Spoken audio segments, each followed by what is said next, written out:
Bonjour à toutes et à tous. Je vous remercie de me retrouver pour ce nouveau tirage, cette nouvelle guidance qui concerne les énergies de 2020. Alors, je vais prendre en considération pour ce tirage l'alignement de deux planètes. Cet alignement aura lieu le 12 janvier, donc dans quelques jours. Il s'agit de l'alignement de Saturne et de Pluton. Donc, c'est un alignement qui est très très rare. La dernière fois qu'il s'est produit, c'était dans les années 80. Et suite à cet alignement, il y a eu tout un tas de bouleversements au niveau mondial et au niveau personnel également. C'est-à-dire que les personnes qui ont vécu cet alignement à l'époque ont vu, pour certains, leur vie chamboulée en termes de projets, en termes de virements à 360 degrés. Donc voilà, c'est un alignement astrologique qui est vraiment très puissant puisqu'il met en corrélation deux planètes, Saturne et Pluton. Et ici, ça se passe au 22e degré du signe du Capricorne. Donc pour vous expliquer un petit peu ce qu'il en est, avant de faire mes tirages, je vais utiliser trois cartes qui sont issues du tarot astro-karmique. Donc de ce tarot, donc je ne vais pas vous montrer le jeu en entier, je vais juste vous montrer trois cartes de ce jeu. Je vais vous montrer la carte de Saturne tout d'abord, pour vous expliquer un petit peu de quoi il s'agit et ce que cette planète représente. En fait, Saturne, c'est une planète qui est assez sombre, assez froide. Souvent, c'est la planète qui est associée à la destruction, pas la destruction de la guerre, ça c'est plutôt Mars. C'est une planète un petit peu passive, c'est-à-dire que les énergies ont tendance à s'éteindre et à mourir à travers cette planète. Donc là, en fait, sur la carte, on peut bien voir que c'est le chaos, que c'est la fin, qu'il y a beaucoup de choses qui sont réduites, en fait, finalement. Donc c'est ce que Saturne représente. C'est pour ça que cet alignement est un petit peu complexe et un petit peu sombre, puisque cette planète, voilà, si on devait la comparer à un membre de la famille, ça pourrait être un petit peu la figure patriarcale austère, qui juge, qui n'est jamais satisfaite et qui rabaisse. Voilà. Donc c'est un petit peu, voilà, c'est un petit peu bizarre et pas forcément très agréable d'avoir cette planète-là qui est alignée avec Pluton. Puisque Pluton, comme on peut le voir sur la carte, c'est une planète qui symbolise un petit peu finalement la fin des choses également, en fait. C'est la mort, là, la renaissance, puisqu'on a un ange ici qui est dessiné. Mais vous voyez, ça se passe dans l'obscurité. Et c'est une planète qui symbolise également l'action du karma. C'est-à-dire qu'on récolte un petit peu ce qu'on a semé. Et là, pas forcément dans le bon sens du terme. C'est plutôt, on récolte les conséquences de nos erreurs. Donc ça nous apporte notre fin, notre perte. Et donc on peut redémarrer, on peut décider de rebondir, de repartir. Mais n'empêche qu'il y a quand même cette notion de fin, de perte. Et donc c'est pas facile à gérer. Et on a ici la carte du Capricorne. Donc c'est une carte qui symbolise donc les caractéristiques du signe. Donc le Capricorne, c'est un signe qui, comment expliquer? C'est une personne qui est vraiment très, très endurante, très déterminée, très ambitieuse. Et donc ça c'est plutôt positif. Mais elle a aussi des mauvais côtés. Elle est un petit peu froide. Elle peut se vexer facilement. Donc voilà, tout ça c'est pour le signe du Capricorne. Donc encore une fois, ça peut être vraiment compliqué d'avoir ces deux planètes qui se rejoignent au niveau du Capricorne. Alors comme on peut le voir sur les trois cartes ici, on a vraiment cette idée de fin, de destruction, d'anéantissement. On a ici une idée de renaissance. Donc c'est un petit peu comme si les choses vont arriver à un terme et on aura la possibilité de rebondir si jamais on tire les leçons du karma, si on est capable de réfléchir sur soi-même et de se dire, bon, je vais faire les choses autrement. Et là, le Capricorne, on pourra repartir sur des bonnes bases, puisque c'est un signe qui est ambitieux, comme je l'ai dit tout à l'heure, qui est motivé, qui va jusqu'au bout. Mais on peut aussi se laisser aller et on peut partir sur le côté négatif du signe du Capricorne, et c'est à éviter absolument. Donc là aussi pour Saturne et pour Pluton, je vous ai dit les caractéristiques un petit peu négatives.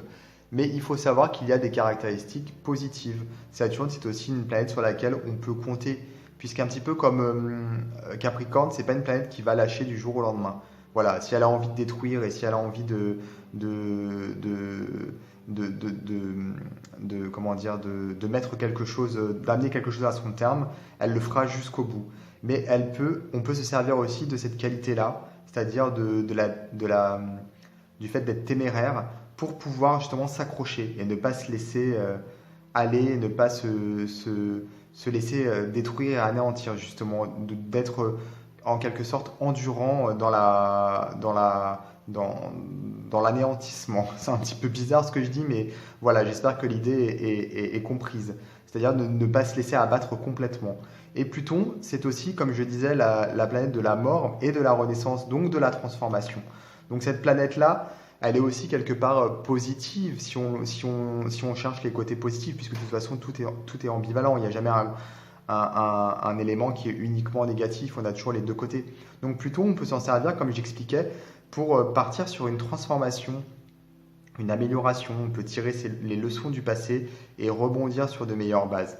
Donc voilà pour les illustrations de cet alignement entre Saturne et Pluton. Avec les cartes, je pense que ça marche beaucoup plus clairement. Je vais faire donc un tirage pour chacune des cartes. C'est-à-dire que vous allez décider, en fonction de la carte qui vous plaît le plus au niveau de l'illustration, sans trop réfléchir, vous allez décider quelle carte vous parle le plus. Et ensuite, les tirages seront en fonction de ces cartes. Donc si jamais vous avez décidé par exemple la troisième carte, Capricorne, vous n'êtes pas obligé de regarder toute la vidéo, vous pouvez avancer jusqu'à la carte Capricorne qui sera le dernier tirage. Et donc pour que vous puissiez vous repérer dans la vidéo, je vais laisser uniquement une carte sur la table, la carte qui est concernée. Voilà. Donc je vais vous remontrer encore une fois les cartes afin que vous choisissiez laquelle vous parle le plus. Et ensuite, je vais passer au tirage.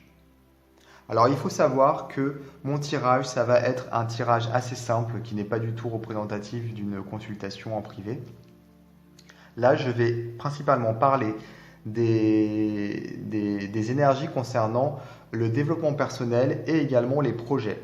Donc les projets, ça peut être le travail, ça peut être les projets personnels, en tout cas ce qui nous tient à cœur. Puisqu'en fait, cet alignement de Saturne et Pluton concerne essentiellement le domaine professionnel, les projets et ce genre de choses. Pas forcément tout ce qui est amour, santé, voilà.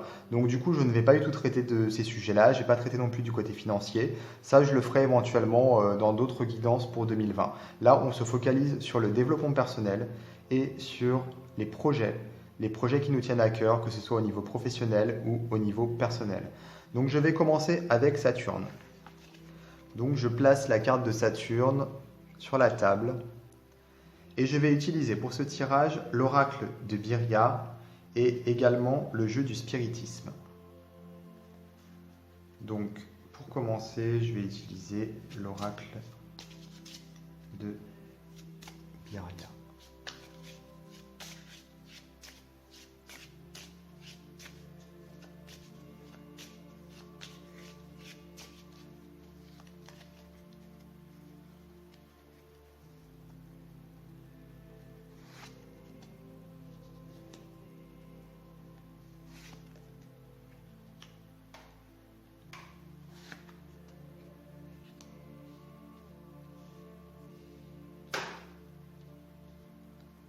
Alors, on a effectivement, première carte, la montagne, l'épreuve. Donc voilà, c'est ce qu'on voyait tout à l'heure, c'est par rapport à Saturne qui met un terme à certaines choses et à Pluton qui nous laisse le choix entre gravir cette montagne ou au contraire se laisser déstabiliser et décourager. Donc là, pour les personnes qui ont choisi la carte de Saturne, l'épreuve va être difficile. Je pense que ça va être vraiment quelque chose d'assez compliqué au niveau énergétique à cause de ce 12 janvier. L'année 2020 commence avec cet alignement et d'ailleurs cet alignement se fait déjà ressentir depuis quelques temps hein, puisque c'est pas ponctuel, c'est pas juste le 12 janvier, ça commence avant et en fait ça envoie des énergies qui nous lancent, qui nous guident vers une tendance. Et ensuite, en 2020, on va devoir justement faire avec cette tendance. Donc là, des épreuves.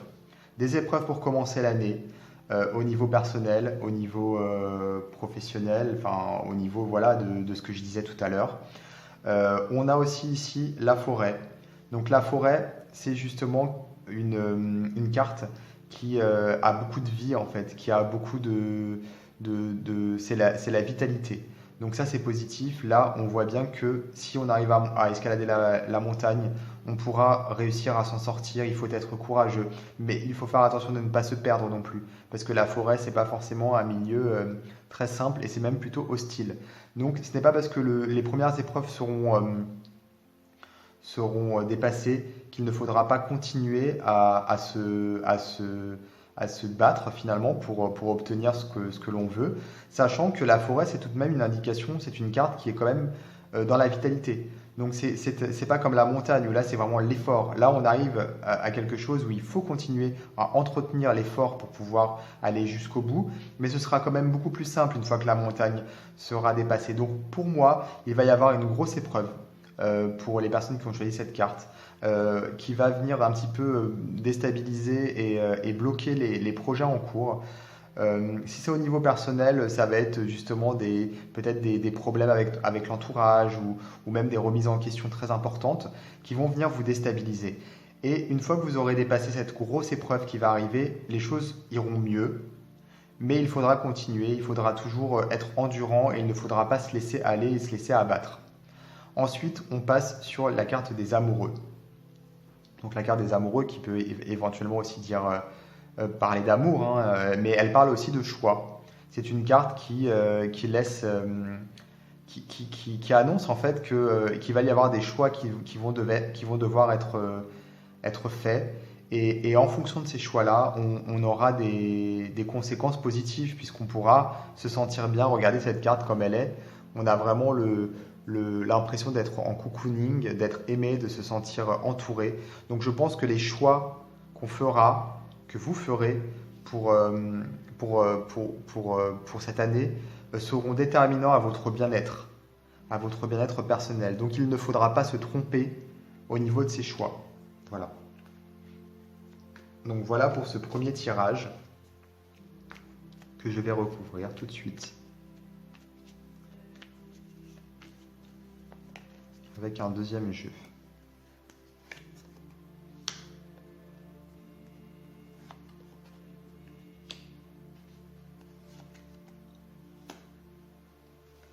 Alors, pour la montagne, je recouvre avec le soleil, élévation, bonne nouvelle, changement de situation favorable, imprévu, succès, entreprise. Donc vous voyez, si jamais on arrive à... Ça c'est positif. Ça veut dire qu'en réussissant à dépasser les épreuves, la réussite, elle est vraiment sûre et certaine. Elle est là et elle est juste de l'autre côté de la montagne. Cependant, avec la forêt, c'est ce que j'expliquais, il y a une revalorisation, il y a la loi, il y a besoin de mesurer et de peser le pour et le contre. Là, je ne le vois pas comme des problèmes de justice, hein, pas du tout. Je le vois comme un équilibre nécessaire. En fait, en passant dans la forêt, on rééquilibre, on n'est plus dans l'obstacle, mais par contre, il faut rééquilibrer correctement pour maintenir cet équilibre. C'est ce que je disais, il faut maintenir. La forêt, c'est un milieu qui est hostile, donc on peut y rester, il y a de quoi y vivre, mais il faut réussir à se débrouiller et il ne faut pas baisser les bras ni baisser la garde. D'où cette nécessité d'équilibre. Et enfin, on a les amoureux, donc le choix, mais également, là, c'est la mer. Donc ça, c'est par rapport à quelque chose de lointain. Moi, j'ai pas envie de voir la carte comme ça, je la vois plutôt comme, vous voyez, une oasis. On a une île avec des cocotiers. Déjà, c'est les vacances, ça peut symboliser les vacances pour nous, et les vacances, c'est synonyme de bien-être, forcément. Et là, on a carrément une île, un petit peu comme je disais tout à l'heure, un cocooning. Vous voyez, là, on est vraiment enveloppé, et là, on est sur une île, au milieu de la mer, comme si on était isolé, on était sur notre petit paradis, en fait. Donc, je pense que c'est vraiment lié à ça. Si on arrive à équilibrer les énergies et surtout les actions, on réussira à avoir un état d'apaisement où on se sentira aimé et on aura une sorte de cocooning, en fait, de petite île, de petit paradis intérieur. Mais pour cela, il faut faire les bons choix, puisque les amoureux, encore une fois, c'est une carte qui peut représenter les choix. Donc il faut faire les bons choix et ne pas se tromper. Donc voilà pour les personnes qui ont choisi la carte Saturne. Maintenant, je vais tirer pour les personnes qui avaient choisi la carte Pluton. Alors, pour Pluton, c'est pareil. Je fais un premier tirage avec l'oracle de Birya.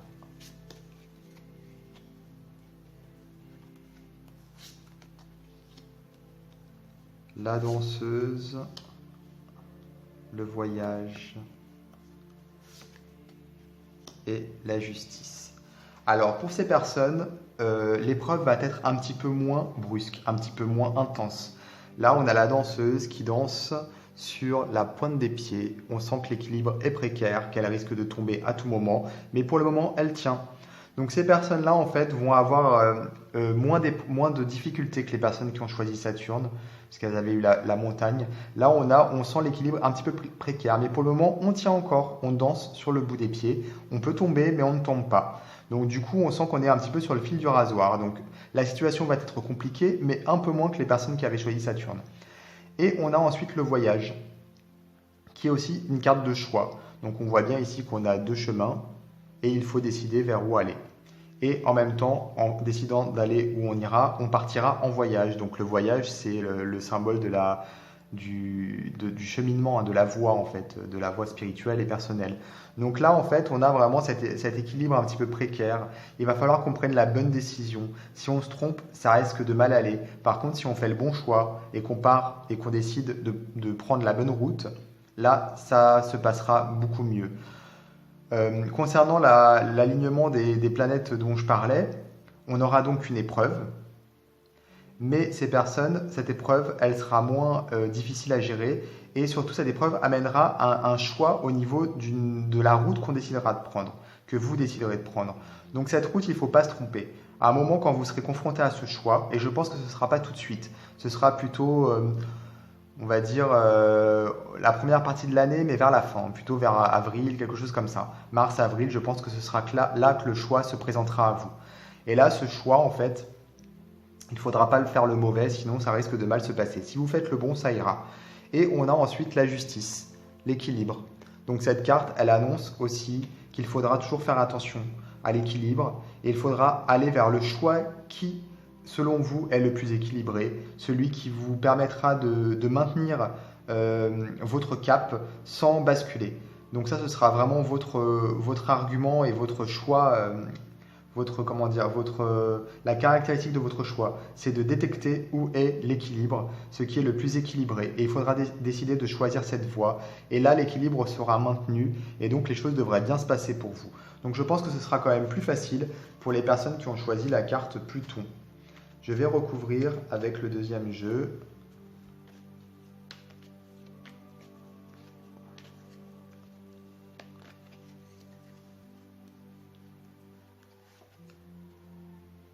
Alors, on a la protection spirituelle,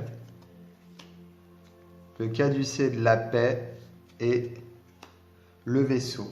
Alors, la protection spirituelle, donc ça, c'est top. Donc voilà, c'est ce que je disais. Pour vous, ça va être moins compliqué, ça va être moins fort parce que vous êtes protégé. Il y a vraiment une sorte, oui, de protection, comme si les choses pour vous... il y avait voilà, l'étoile qui vous protège et qui vous permet de ne pas basculer en fait. Vous dansez, mais vous ne basculez pas. Ensuite, on a pour le voyage le caducée de la paix. Donc là, c'est une surprise heureuse. Donc, c'est-à-dire, moi, je le vois, quand on parle de développement personnel, comme une paix intérieure. Donc, quand vous ferez votre choix, il faudra le faire en âme et conscience. Il faudra pas se tromper, mais surtout le faire en fonction de votre choix à vous, c'est-à-dire le faire en fonction de votre ressenti pour que vous soyez en paix. Donc ne pas décider par rapport à quelqu'un d'autre, hein, décider vraiment par rapport à vous. Et pour la justice, donc pour le maintien de l'équilibre, on a le vaisseau. Donc on a le vaisseau, c'est la route ou le voyage. Donc là pour moi c'est voilà, c'est la suite en fait logique du chemin que vous allez prendre. Il va vous conduire effectivement vers un voyage, mais ce n'est pas un voyage où vous n'allez pas partir en vacances, c'est un voyage de la vie. Et donc là, on a un voilier qui est dessiné. Et pour maintenir ce voilier, pour qu'il puisse naviguer et avancer, il faut justement équilibrer. et équilibrer les voiles en fonction de la mer, en fonction du vent. Donc on a encore cette notion d'équilibre, comme la justice, vous voyez? Donc du coup, c'est la même idée. C'est vraiment équilibrer pour pouvoir avancer. Si vous n'équilibrez pas vos voiles, vous n'avancerez pas vers où vous avez envie d'aller, vous irez dans le sens inverse, ou alors même, vous n'avancerez pas du tout. Donc il faut maintenir cet équilibre. Donc pour les personnes qui ont choisi Pluton, c'est quand même moins compliqué, mais il y a vraiment une question de bon choix à faire et d'équilibre à maintenir. Maintenant, je vais tirer pour les personnes qui avaient choisi la carte du Capricorne. Donc voilà la carte du Capricorne. On repart sur un dernier tirage pour ces personnes-là.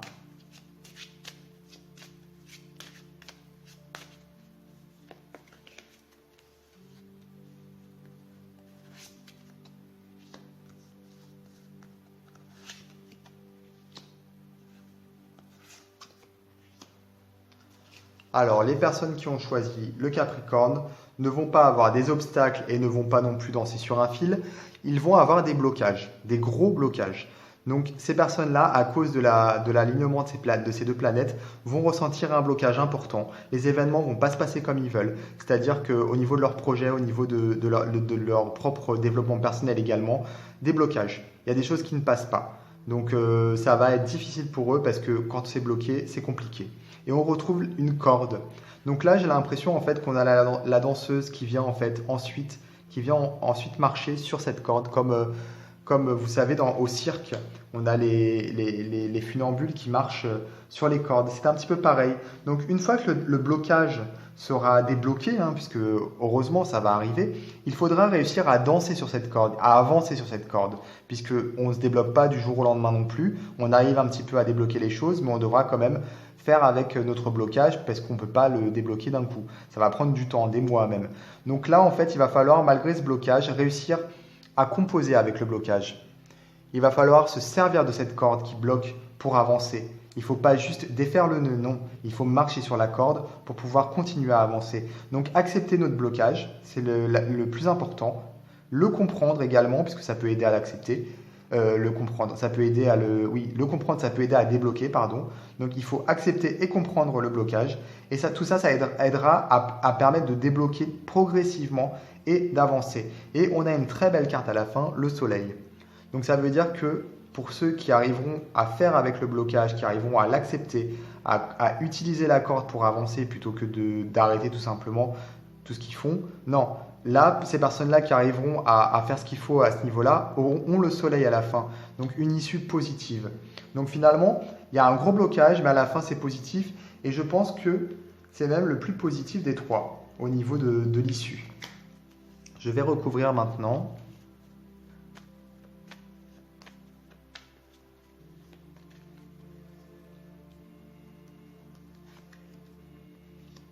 L'enclume.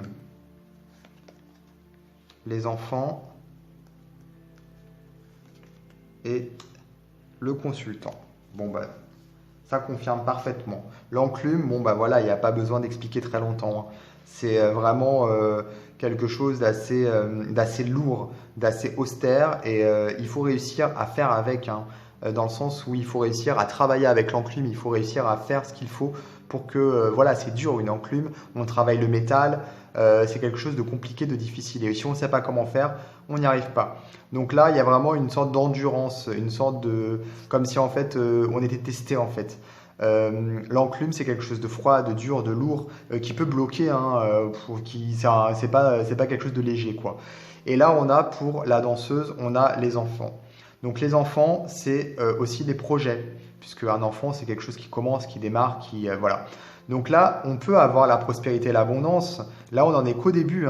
On n'est qu'au début du projet. Là, la danseuse ou le funambule avance tout doucement sur la corde. Donc vous voyez, après avoir été bloqué, après avoir eu cette grosse enclume qui nous gêne, on se retrouve avec le début des projets, avec une possibilité, une progression, un début en fait. Ensuite, quand on aura débloqué le nœud, parce que c'est pas tout de suite, c'est après. On aura donc ces projets qui naîtront. Donc la naissance en fait de l'enfant. Donc la naissance des projets ici. Et enfin, Pour le soleil, on a le consultant. Donc ça correspond vraiment à un épanouissement personnel, à quelque chose qui est vraiment personnel, c'est-à-dire on est fier de soi, on est content de soi, on se sent mieux. C'est-à-dire que ce déblocage qui va arriver, il va changer beaucoup de choses dans votre vie. Il ne va pas juste débloquer votre projet d'acheter une maison ou votre projet d'ouvrir une entreprise ou voilà. Non, ça va être quelque chose de beaucoup plus important. C'est comme si votre vie allait prendre un tournant très important à 360 degrés et que grâce à ce déblocage, en fait, vous allez vous débloquer. Grâce à ce dénouement, vous allez être heureux. Vous allez pouvoir enfin être épanoui et être bien. Donc voilà pour le 3e tirage. J'espère que ce tirage, cette guidance vous sera utile, qu'elle vous apportera tous les conseils nécessaires à une bonne évolution. Je vais mettre en commentaire de la vidéo mon email. Si jamais vous voulez me contacter pour une guidance personnelle, n'hésitez pas. En attendant, n'hésitez pas également à vous abonner à ma chaîne YouTube pour être prévenu des prochaines vidéos, guidances ou reviews que je pourrais faire. Et surtout, ne vous découragez pas, il va y avoir des épreuves effectivement à cause du 12 janvier, mais les choses, si on arrive à retourner les situations, peuvent s'améliorer et on peut même en tirer profit. Regardez pour le dernier tirage, ce blocage qui est difficile va permettre aux personnes qui ont choisi la carte du Capricorne, cela va permettre à ces personnes d'être heureux et de dépasser un cap important dans leur vie.